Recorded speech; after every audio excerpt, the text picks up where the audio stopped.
I stood in the bathroom of the Thayer Hotel with a laminated catering badge clipped crooked over my heart, right where 3 silver stars usually sat.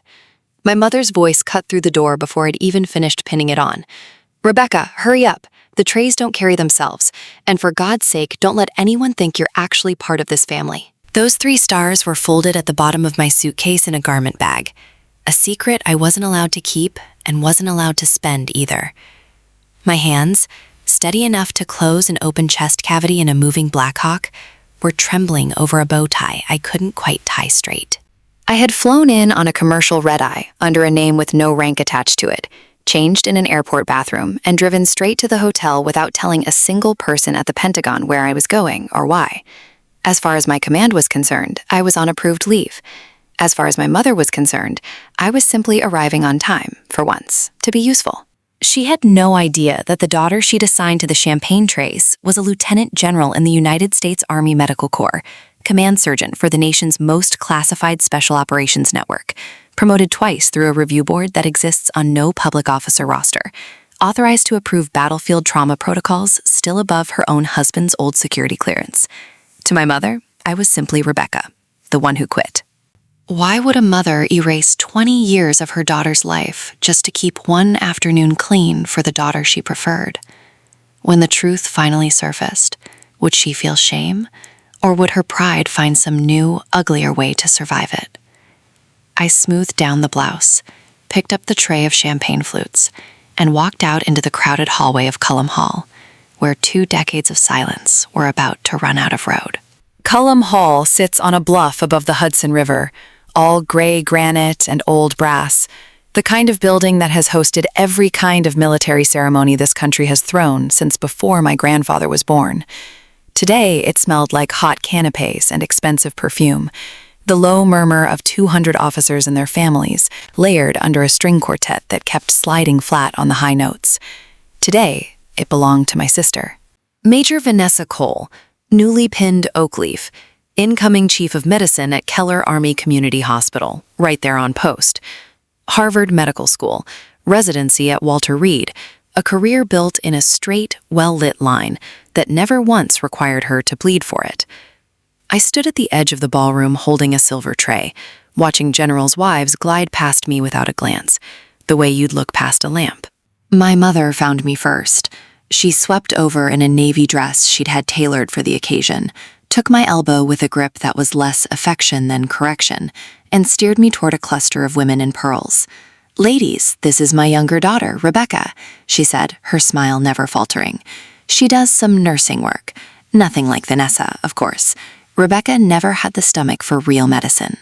One of the women, a colonel's wife with kind eyes, asked gently what kind of nursing I did. Before I could answer, my mother laughed. "Oh, you know, changing bandages, fetching things. Someone has to hold the mop while the real doctors save lives." The colonel's wife looked at me a moment too long, the way you notice a photograph hung slightly crooked on a wall you've walked past 100 times. "Well," she said carefully, "it takes a certain kind of person to do that work at all." My mother didn't hear the compliment buried in it. She was already steering me toward the next cluster of guests. I felt the old familiar burn climb up the back of my neck. The same burn I'd felt in a dozen forward surgical tents while a 19-year-old bled out under my hands, and I stayed perfectly, professionally calm. I could hold that calm through anything. That was the terrible gift my mother had given me without meaning to. She had trained me, over 20 years, to smile through unbearable things. I refilled glasses, I collected empty plates. Across the room, Vanessa held court in her dress blues, the single gold oak leaf catching the chandelier light, laughing at something a 2-star had said, radiant in a way that made the whole room lean toward her. She had my father's jaw and my mother's certainty, and she had never once in 39 years doubted that the world owed her its attention. Then she saw me. She crossed the floor with a champagne flute already in her hand, the corner of her mouth curling into the smile she reserved specifically for me. "Careful with that tray, Becca," she said, loud enough for the cluster of colonels beside her to hear. "We can't all have your steady hands. Oh wait, I forgot. You dropped out before you learned what steady hands were actually for." She tipped her glass, Whether by accident or design, I will never be entirely sure, and a stream of champagne splashed across the front of my blouse and pooled at my feet on the polished hardwood floor. The room's attention swung toward us like a searchlight. My mother appeared instantly at Vanessa's shoulder, her face arranging itself into practiced concern that wasn't for me at all. Rebecca, honestly, clean that up before someone slips and sues the academy. She said it exactly the way you'd speak to hired help, because in her mind, in that room, in that moment, that is precisely what I was. I set down the tray. I knelt on the floor of Cullum Hall, in front of 200 officers, took a folded napkin from my apron, and wiped up my sister's spilled champagne with my own hands. I want you to understand something before this story goes any further. I did not kneel because I was weak. I knelt because for 20 years I had made a private, unbreakable promise to myself that I would let my family have their version of me, because the version they didn't know about belonged to something bigger than their approval. I was protecting a program, not a wound. Or so I told myself. The champagne soaked through the knee of my slacks, cold and sharp. I could feel the eyes of the room on the back of my neck, like a hand pressing down. I thought, absurdly, of something my father used to say, a line from Theodore Roosevelt about the credit belonging to the one actually in the arena, marred by dust and blood, not to the ones who only watch from comfortable chairs. Nobody in that ballroom knew which arena I'd actually come from. For 20 years, that was exactly the way I'd needed it. A few yards away, a young captain in dress blues had gone very still. She was staring at me with an expression that didn't match the room, the way you look at someone you're certain you recognize but can't place. Or worse, someone you're certain you do recognize and can't understand why they're on their knees with a napkin. I kept my eyes down. I finished wiping the floor. I stood, and I walked back toward the kitchen doors. In the quiet of the service hallway, away from the noise, I set the tray down on a steel prep table and pressed both palms flat against the cool metal until my hands stopped shaking. Not from humiliation, from the effort of holding 20 years of silence in a single afternoon. I thought about my father, Frank Cole, West Point class of 1985, and the last real conversation we ever had. He'd been sick by then, the cancer already deep in his lungs from 3 deployments worth of burn pits he never should have stood near. I was 23, 3 years into my pre-med track at Georgetown, and I told him I was leaving school to enlist as a combat medic. My mother screamed that I was throwing my life away. My father, from his hospital bed, took my hand and said only this: "Go be useful, Beck. Titles are for people who need someone else to tell them who they are." He died 8 months later. My mother buried her grief the only way she knew how, by deciding that my choice had somehow hastened his death, that if I'd stayed in medical school like a respectable Cole, he'd have died proud instead of worried. It was never true. It was never fair. But grief doesn't ask permission to become a weapon, and for 20 years, she had aimed it at me. I remember the night I told her I'd enlisted. She stood in the doorway of my dorm room, still in her funeral black from a neighbor's service earlier that week, and said, "If you walk out of this family in a uniform instead of a white coat, don't expect me to explain you to anyone." I walked out anyway. I spent my first Christmas as a soldier alone in a barracks in Georgia, and my mother spent it telling relatives I was figuring myself out, as if 2 combat tours and a battlefield commendation were a phase I might eventually grow out of. My secure phone buzzed against my hip, a specific rhythmic pattern I would have recognized in my sleep. I stepped further back into the service corridor, past a rack of folded tablecloths, and answered on the second vibration. "Cole?" I said, and my voice dropped an octave without my permission, the tired daughter folding herself away, and something older, harder, stepping into her place. "Ma'am, this is Colonel Ferris, Task Force Compass Op Center." The voice was crisp, urgent, thousands of miles removed from champagne and string quartets. "We've got a compromised extraction outside Kandahar. 1 operator, gunshot wound to the abdomen, hemorrhagic shock. Forward surgical team wants authorization to run whole blood without a full type and cross. We don't have the minutes for it, ma'am." I closed my eyes and saw, instead of Cullum Hall's brass chandeliers, a dusty landing zone half a world away. "Authorize it," I said. "Typo negative, walking blood bank protocol, I don't care whose veins it comes out of. Get eyes on his abdomen and tell Captain Reyes I want a damage control laparotomy the second he's wheels down, not a minute later. Is that clear?" "Crystal, ma'am. Authorization locked. Birds inbound now." I closed the phone and stood in the dim hallway with my heart hammering, not from fear, but from the impossible, dizzying distance between the two women I was required to be in the same 20 minutes. Somewhere on the other side of that kitchen door, my mother was telling a colonel's wife that I fetched coffee for a living. I whispered the only prayer I had left. "Lord, let him live long enough for my hands to matter twice today." If you've ever had to hold two completely different versions of yourself together in the same breath, go ahead and tap that like button. It helps Rebecca's story reach the people who need it.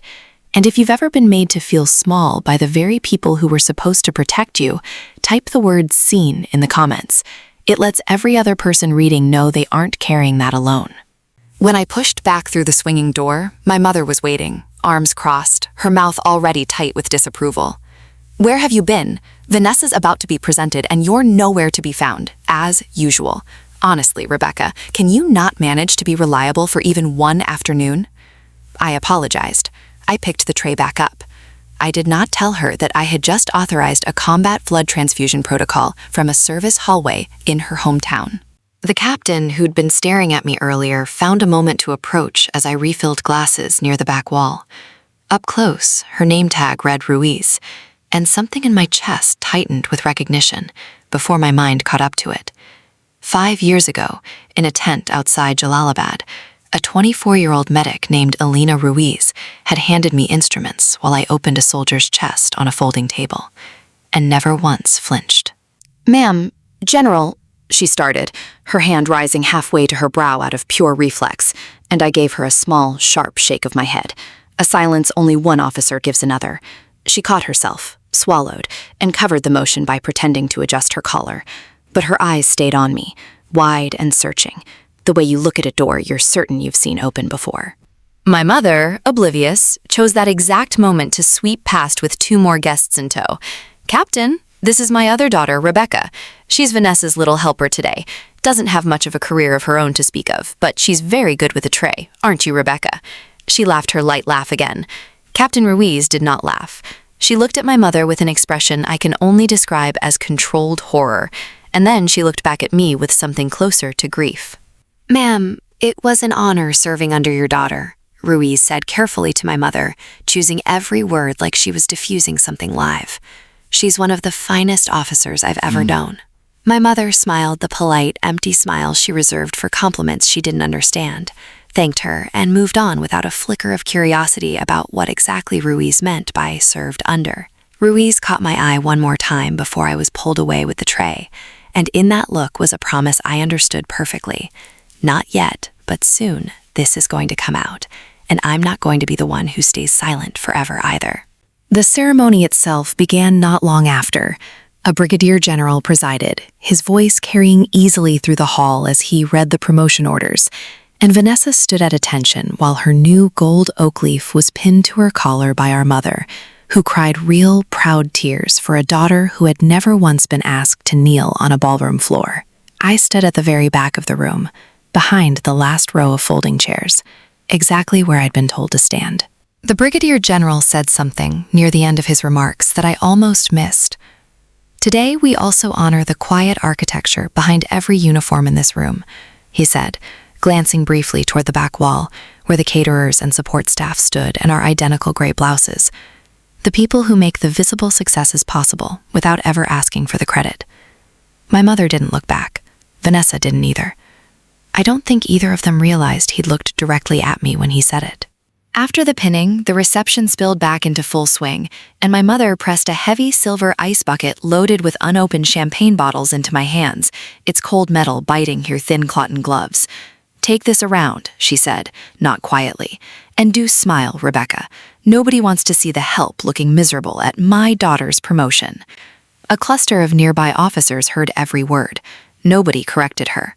I carried that bucket across the floor, ice water sloshing over the rim and soaking through my sleeves, past men and women whose combat patches I recognized from 100 briefing rooms, none of whom recognized me back, because the last time most of them had seen my face, it had been half covered by a surgical mask and a call sign instead of a name.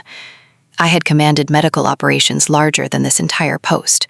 Tonight, I was pouring their champagne. It was General Walter Ashford who found me near the dessert table. He was 81 years old, silver-haired, moving with the careful deliberativeness of a man whose knees had given more to this country than most people's entire bodies. 30 years ago, as a much younger colonel, he had pulled a bleeding 26-year-old flight medic named Rebecca Cole out of a debris room and told her she belonged in a program most people in the Army didn't know existed. "General," he said, low enough that only I could hear it, his eyes crinkling with something between fondness and disbelief. "I didn't expect to find you holding an ice bucket. Your father would have hated this as much as I do." I set the bucket down and pressed a finger briefly to my lips. "Please, sir, not today. Let this be Vanessa's day. I'm asking you as a favor, not an order." He studied me for a long moment, then nodded once, the way old soldiers do when they've decided to trust a request they don't fully agree with. "As you wish. But Rebecca, this can't last forever. You know that." He moved off toward the bar, and for one unguarded second, standing there with an empty ice bucket and a badge that lied about who I was, I let myself believe I might actually make it through this day. 2 more hours. 2 more hours and I could disappear back into the version of my life nobody at Cullum Hall was ever meant to see.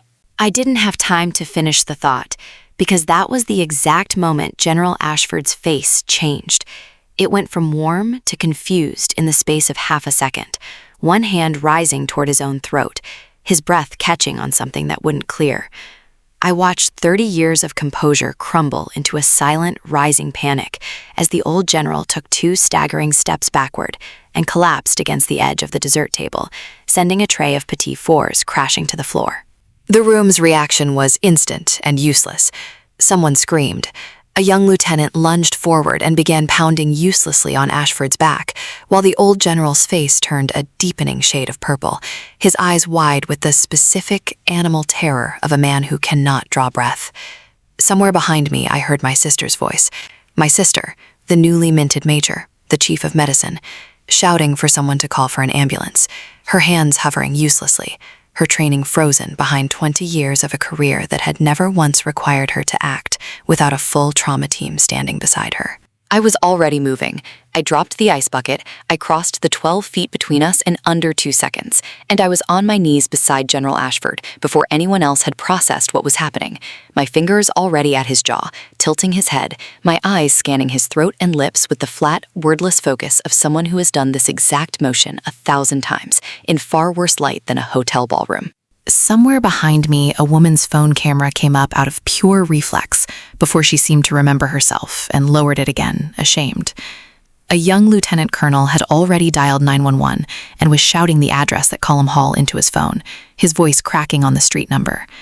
The string quartet had stopped mid-note, the cellist still holding her bow frozen an inch above the strings, and for one suspended second, the entire ballroom seemed to hold its breath along with General Ashford, waiting to see if it would come back out again. "He's not choking on food," I said, my voice cutting clean through the panic around me, low and absolutely certain. "Anaphylaxis, airways closing. Somebody get me an EpiPen, now, and clear this table." Nobody moved fast enough. A young server froze holding a first aid kit that had nothing in it but bandages and aspirin. Vanessa was shouting instructions that made sense on paper and meant nothing in the 60 seconds we actually had. The general's lips were turning blue. His airway had swollen shut, and I could hear the terrible, thin whistle of almost no air passing through what was left of the passage. There was no EpiPen in that ballroom. There was no crash cart. There was a man's life closing like a fist in front of 200 officers who had spent their entire careers training for war and had absolutely nothing for this. I did what I had done exactly once before, on a dirt floor in Helmand Province, with far less light and far worse odds. "Give me a knife," I said. "A steady hand and something hollow, a pen, anything hollow. My mother, of all people, was standing 3 feet away, clutching an empty champagne flute, her face bone white. My sister froze completely, the tray of instruments in her own emergency bag forgotten in her shaking hands. It was Captain Ruiz who moved. She was already at my side with a pocket knife, and from her own uniform breast pocket, a plain steel ballpoint pen, its ink cartridge already stripped free before she even handed it to me. I found the space between the cricoid and thyroid cartilage with 2 fingers, the way I had been taught to find it in absolute darkness. I made a small, precise incision. I inserted the hollow barrel of the pen into the opening and heard, the first thin, desperate whistle of air moving again through General Ashford's throat, his chest rising in a shallow, ragged pull that was, in that moment, the single most beautiful sound in that entire ballroom. "Airways open," I said, my voice steady in a way that had nothing to do with courage and everything to do with 20 years of practice. "He needs epinephrine and a hospital, now. But he's breathing. Somebody call it in. Anaphylactic shock, surgical airway performed, patient stable for transport." The room around me had gone completely, utterly silent, except for the sound of General Ashford's breath moving in and out through a stripped ballpoint pen held steady in my bloodied hand. It was Captain Ruiz who broke first. She looked up from where she knelt beside me, and in a voice that shook but did not waver, she said the words that changed the entire shape of that room. "That's Lieutenant General Cole," she said, loud enough to carry. "That's General Rebecca Cole, Command Surgeon, Special Operations. I served under her in Afghanistan. She saved my life once. She's the reason I'm standing here at all." A ripple went through the crowd like wind through wheat. I watched my mother's face contort through disbelief, confusion, and something that looked almost like physical pain, all in the space of 2 seconds. I watched Vanessa's hand tighten around her own champagne flute until her knuckles went white against the crystal, the same steady hands she'd mocked me for, now unable to hold still at all. I did not look up at either of them. I kept 2 fingers pressed against General Ashford's carotid pulse, counting, waiting for the paramedics, whose sirens I could already hear climbing the hill toward Cullum Hall. That was when Admiral Marcus Reyes came through the side doors at a dead run, his aide half a step behind him, both men's dress uniforms rumpled from being pulled straight out of a staff car. Reyes was commander of United States Special Operations Command, a 4-star admiral who had crossed half the ballroom before most of the room had even registered his arrival. His eyes locked not on the fallen general on the floor, but on the woman kneeling over him with a bloodied pocket knife and a stripped ballpoint pen. General Ashford, still weak, still fighting for every breath through the makeshift airway, lifted one trembling hand and gripped Reyes's sleeve. His voice came out in a broken rasp, but every word landed like a hammer in that silent hall. "Marcus," he managed. "That's her. That's Cole. The one I told you about. The one who's kept half our program alive for 15 years. Don't you dare let this room treat her like the help a second longer." Admiral Reyes straightened slowly. He looked down at me, at the champagne stains on my blouse, at the blood on my hands, at the catering badge still crookedly clipped where 3 silver stars should have been, and something settled into his face that I recognized immediately because I had seen it in the mirror 1,000 times. Recognition. Respect.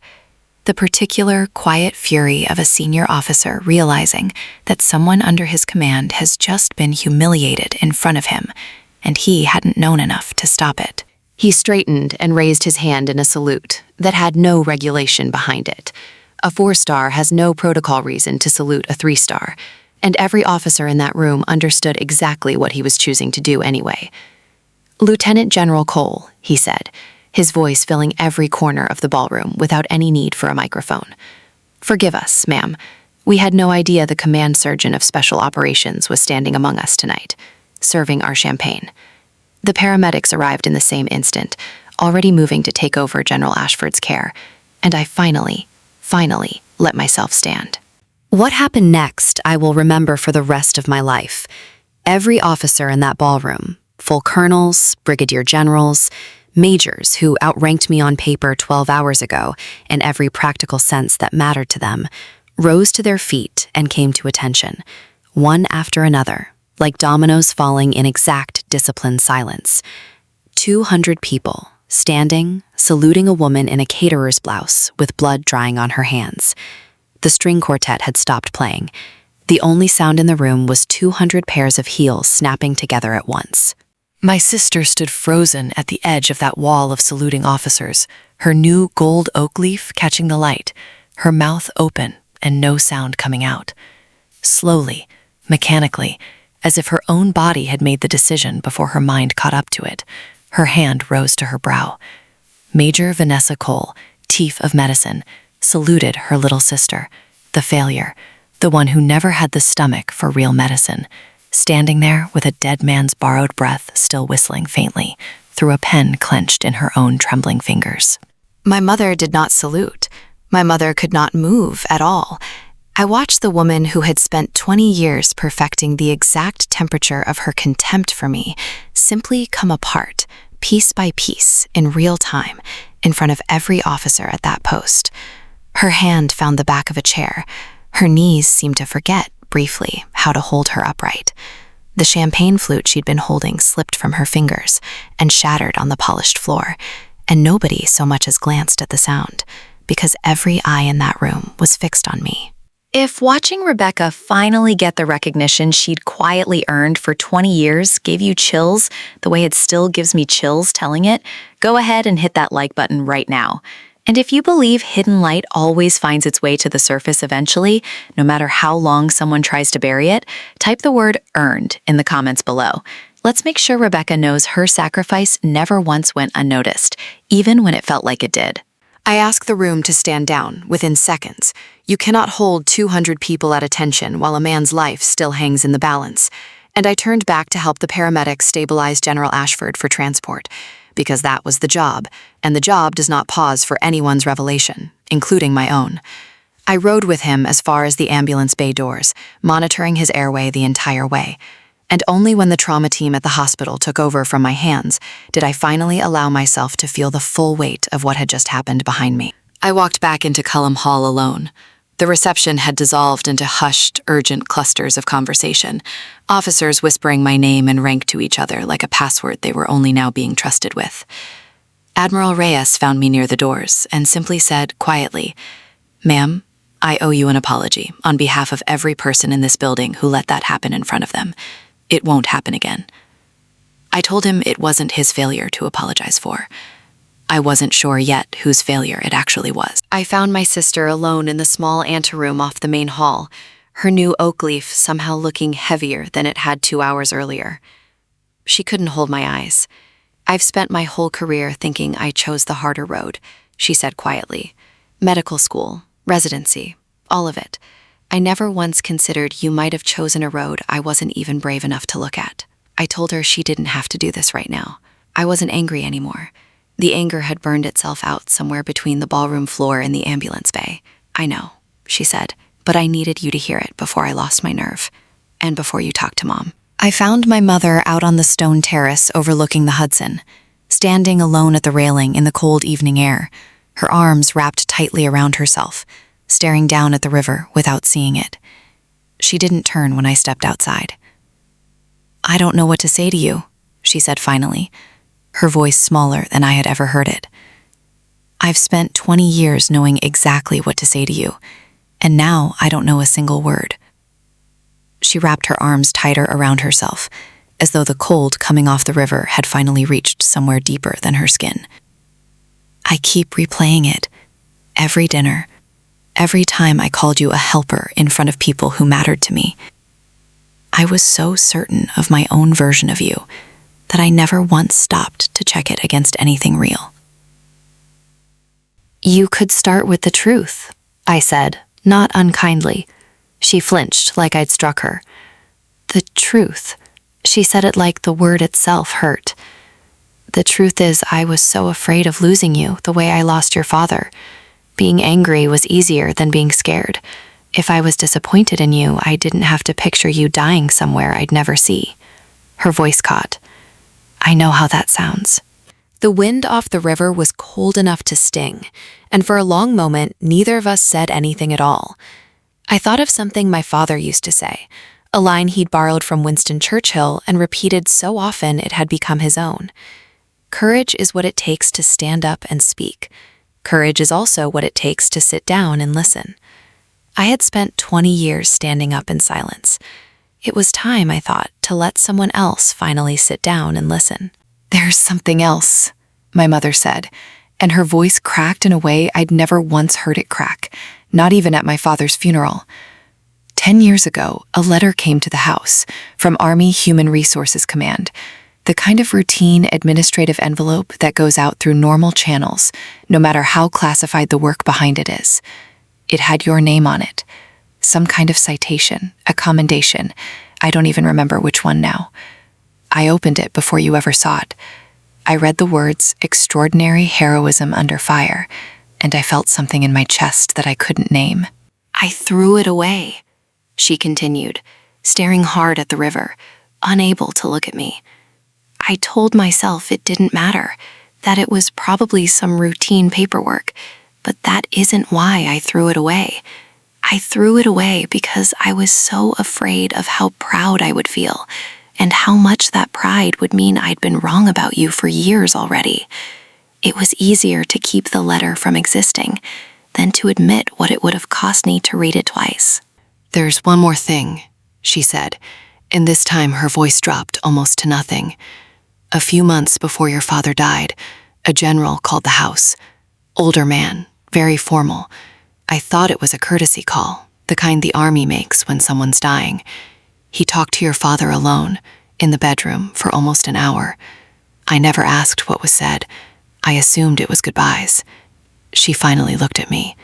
It wasn't goodbyes, was it? It was her father making sure someone would watch over you in whatever world you were about to disappear into, a world he already understood better than I ever let myself." I stood very still. I thought of General Ashford's hand on my shoulder 30 years ago, the way he'd never once fully explained why he'd chosen me out of a room full of medics. I thought of the words he'd said just hours earlier, standing by the dessert table. "Your father would have hated this as much as I do." I had spent 30 years believing Walter Ashford simply saw something in me. I had never once considered that he'd been asked to. I stood very still, absorbing that, the way you absorb a diagnosis you already half suspected, but had never let yourself say out loud.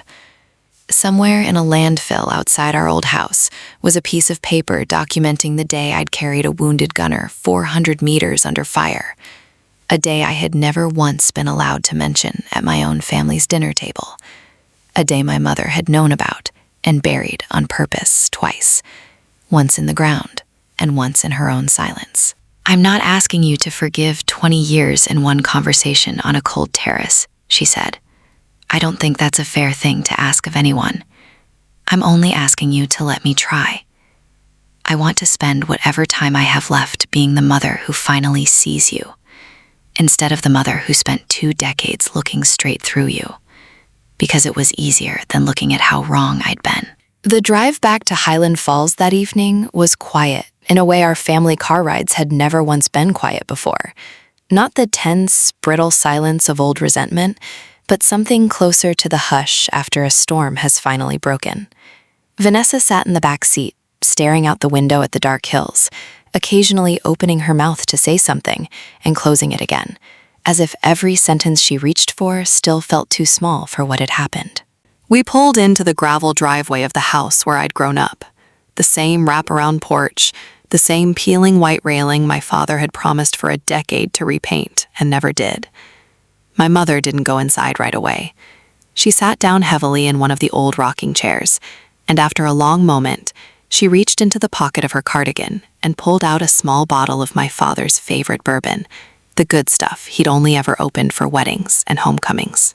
She poured 2 glasses with hands that hadn't fully stopped shaking since Cullum Hall, and she handed one to me without a word. We sat there together on the porch, the crickets loud in the dark beyond the yard light, and for a long time neither of us spoke, because some silences finally have the right kind of weight to them, the kind that doesn't need filling. "I used to lie awake some nights," she said eventually, "trying to imagine what you actually did over there. I pictured the worst things I could think of, and then I made myself stop imagining because it hurt too much. I told myself if I never let myself picture it clearly, I'd never have to be afraid for you. I didn't understand until tonight that not picturing it didn't protect me from anything. It just meant I never got to be proud of you along the way. I dropped out of medical school because Dad was dying, and I couldn't sit in another lecture hall pretending that theoretical knowledge mattered more than a pair of hands that actually knew what to do in the moment, I told her, the words coming easier now than they ever had in 20 years of trying. I didn't run from real medicine, Mom. I ran toward the only kind of medicine that felt honest to me, the kind where you don't get to wait for a perfect hospital. You just have to be enough, right there, with whatever's in your hands. Tonight you had a pen, she said, something almost like wonder in her voice. You saved a 4-stars mentor with an ink pen and a pocket knife in the middle of my daughter's promotion party. I've had less than that, I said quietly, and I watched her absorb the full weight of exactly what that sentence meant. Watched 20 years of assumptions finally, completely collapse. She reached over and took my hand, the same way I imagined she used to take it when I was small, before disappointment had rewired every instinct she had toward me. I burned 20 years believing the wrong story about my own daughter, she said. I don't get those years back, I know that, but I would like, very much, to spend whatever years are left learning the right one, if you'll let me.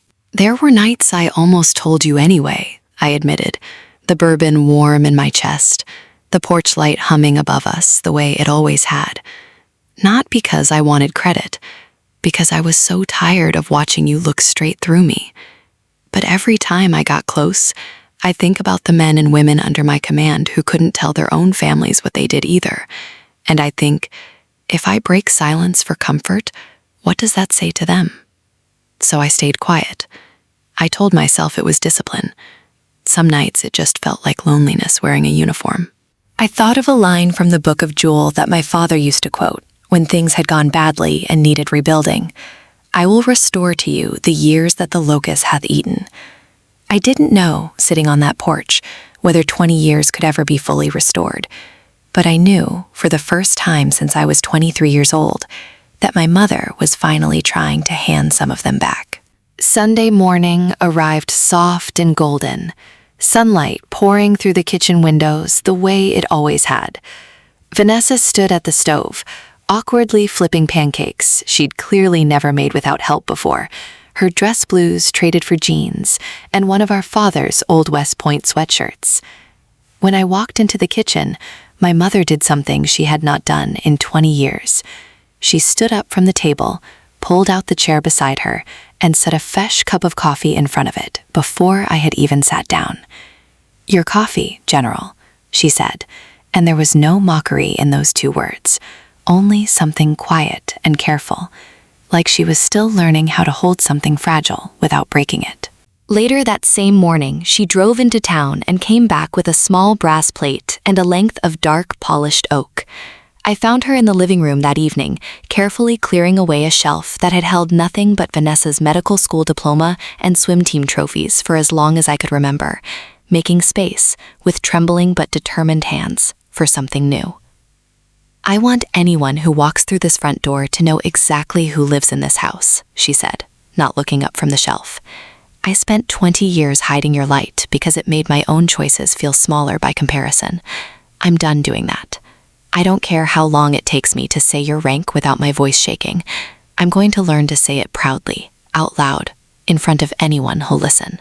The following Sunday, we walked into the small stone church in Highland Falls together, the same church where half the congregation had watched me grow up as the Cole daughter who couldn't finish what she started. When the pastor stood to welcome Vanessa home, my mother arose to her feet too. Her voice carried clear through the sanctuary. I also want you all to know my other daughter is home, she said.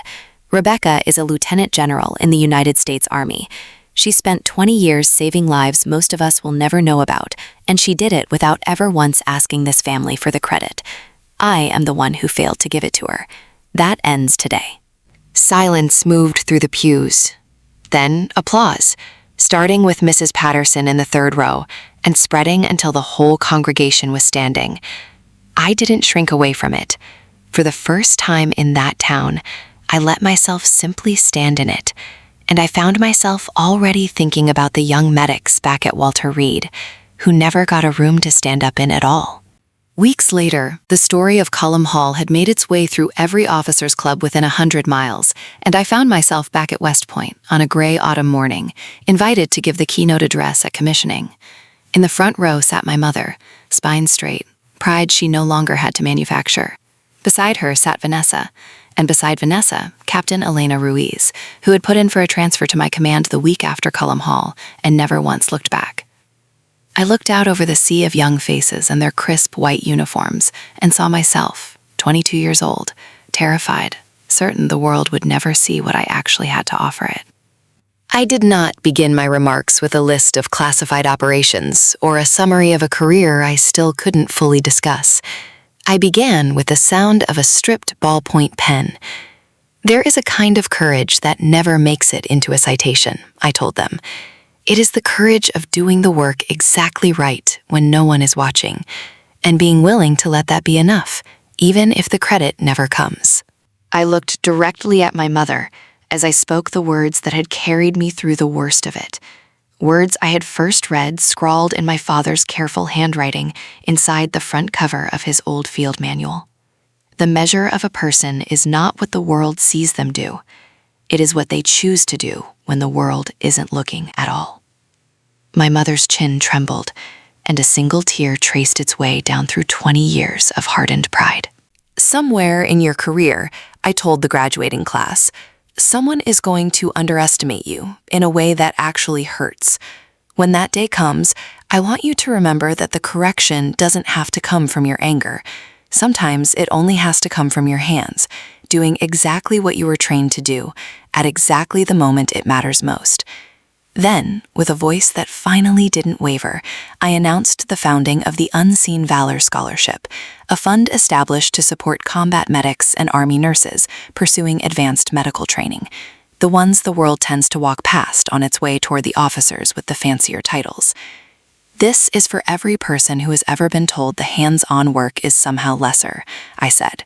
It never was. It never will be. My mother stood and walked up to join me on the stage, and for the first time in either of our lives, we presented the first Unseen Valor Scholarship together to a young enlisted medic from West Virginia who had spent 2 tours saving lives long before anyone thought to ask her name. In that single moment, 20 years of burned letters and cold champagne dissolved into something that finally resembled peace. Months later, I stood alone on the rooftop helipad of Walter Reed National Military Medical Center as the sun dropped low and orange over the Potomac, the city's lights beginning to flicker on below me one by one. I had just come off an 18-hour shift, coordinating a mass casualty response from a training accident overseas, my uniform still creased with the particular exhaustion that never fully leaves a person who has chosen this life. I was no longer the ghost standing in the back row of my own family's celebrations. I was no longer the daughter defined by what she'd walked away from. I had become, at last, exactly and only what I had always been underneath the champagne trays and the silence. A woman who had spent her whole career choosing to be useful over being seen, and had finally been given both. I reached up and touched the cold weight of the 3 silver stars now pinned openly to my uniform, no longer folded away in the bottom of a suitcase, no longer a secret I carried alone. I thought of the words of the prophet Isaiah, the same verse my father used to whisper before every deployment. Here am I, send me. 20 years ago, I had answered that call in silence. Tonight, for the first time, my family had finally answered it with me. My phone buzzed once against the railing. A text from my mother, sent from the porch back in Highland Falls, a photo of the new oak shelf with my father's old field manual now resting beside a framed copy of the citation she had once thrown away, replaced at last with the real one. Underneath it, she'd written only 4 words. I see you now, General. I stood there a long moment, with the wind off the Potomac pulling out my collar, and for once in my life, I let myself simply feel it, instead of filing it away for later. Looking back on everything that happened at Cullum Hall, I've come to understand something I wish someone had told me 20 years earlier. Your worth was never a negotiation to be won in someone else's presence. It doesn't require always real. Sometimes the truth simply needs an emergency to finally clear its own throat.